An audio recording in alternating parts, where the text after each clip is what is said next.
तट पर एक धर्मशाला थी। वहाँ एक गुरुजी रहा करते थे। वह दिन भर तप और ध्यान में लीन होकर अपना जीवन यापन करते थे। एक दिन जब गुरुजी नदी में नहा रहे थे, उसी समय एक बाज अपने पंजे में एक चूहिया लेकर उड़ा जा रहा था। जब बाज गुरुजी के ऊपर से निकला तो चूहिया अचानक बाज के पंजे से फिसलकर गुरुजी की अंजुली में आकर गिर गई। गुरुजी ने सोचा कि अगर उन्होंने चूहिया को ऐसे ही छोड़ दिया तो बाज उसे खा जाएगा। इसलिए उन्होंने चूहिया को अकेला नहीं छोड़ा और उसे पास के बरगद के पेड़ के नीचे रख दिया और खुद को शुद्ध करने के लिए फिर से नहाने के लिए नदी में चले गए।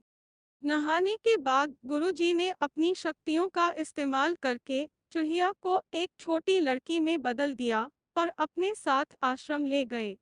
गुरुजी ने आश्रम पहुंचकर सारी बात अपनी पत्नी को बताई और कहा कि हमारी कोई संतान नहीं है, इसलिए इसे ईश्वर का वरदान समझकर स्वीकार करो और इसका अच्छे से लालन पालन करो।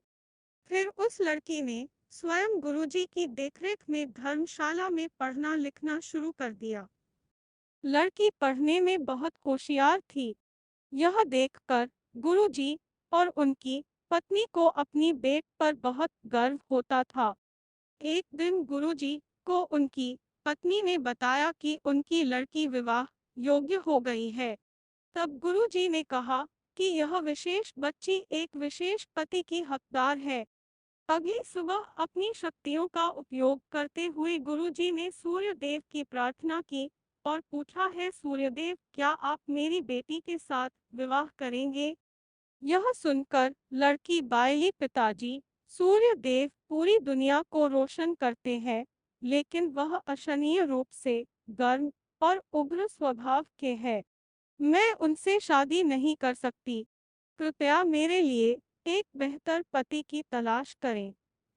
गुरुजी ने आश्चर्य से पूछा, सूर्यदेव से बेहतर कौन हो सकता है? इस पर सूर्यदेव ने सलाह दी, आप बादलों के राजा से बात कर सकते हैं। वह मुझसे बेहतर है क्योंकि वह मुझे और मेरे प्रकाश को ढक सकते हैं। इसके बाद गुरुजी ने अपनी शक्तियों का उपयोग करते हुए बादलों के राजा को बुलाया और कहा, कृपया मेरी बेटी को स्वीकार करें। मैं चाहता हूँ कि अगर बेटी की स्वीकृति हो तो आप उससे शादी करें। इस पर बेटी ने कहा, पिताजी, बादलों का राजा काला, गीला और बहुत ठंडा होता है। मैं उससे शादी नहीं करना चाहती। कृपया मेरे लिए एक बेहतर पति की तलाश करें। गुरुजी ने फिर से आश्चर्य में पूछा, भला बादलों के राजा से भी बेहतर कौन हो सकता है? बादलों के राजा ने सलाह दी, गुरुजी, आप हवाओं के भगवान वायुदेव से बात करें। वह मुझसे बेहतर है क्योंकि वह मुझे कहीं भी उड़ा कर ले जा सकते हैं।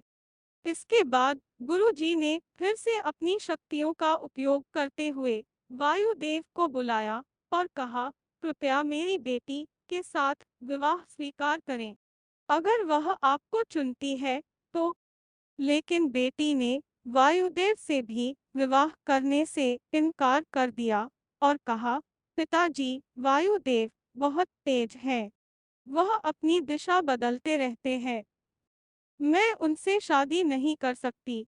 कृपया मेरे लिए एक बेहतर पति की तलाश करें। गुरुजी फिर सोचने लगे, वायुदेव से भी बेहतर कौन हो सकता है? इस पर वायुदेव ने सलाह दी, आप पहाड़ों के राजा से इस विषय में बात कर सकते हैं।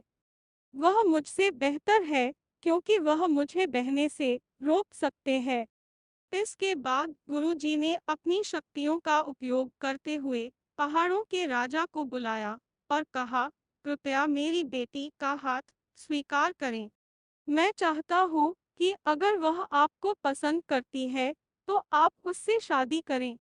फिर बेटी ने कहा, पिता, पहाड़ों के राज बहुत कठोर है। वह अचल है। मैं उससे शादी नहीं करना चाहती। कृपया मेरे लिए एक बेहतर पति की तलाश करें। गुरुजी ने सोचा, पहाड़ों के राज से भी बेहतर कौन हो सकता है। पहाड़ों के राजा ने सलाह दी, गुरुजी, आप चूहे के राजा से बात करके देखिए। वह मुझसे बेहतर है, क्योंकि वह मुझ में छेद कर सकता है। आखिर में गुरु जी ने अपनी शक्तियों का उपयोग करते हुए चूहे के राजा को बुलाया और कहा, कृपया मेरी बेटी का हाथ स्वीकार करें। मैं चाहता हूँ कि आप उससे शादी करें, अगर वह आपसे शादी करना चाहे। जब बेटी चूहे के राजा से मिली तो वह खुश होकर शादी के लिए राजी हो गई। गुरु ने अपनी बेटी को एक सुंदर चूहिया के रूप में वापस बदल दिया। इस प्रकार गुरुजी की बेटी चूहिया का स्वयंवर संपन्न हुआ। कहानी से सीखा, जो जन्म से जैसा होता है, उसका स्वभाव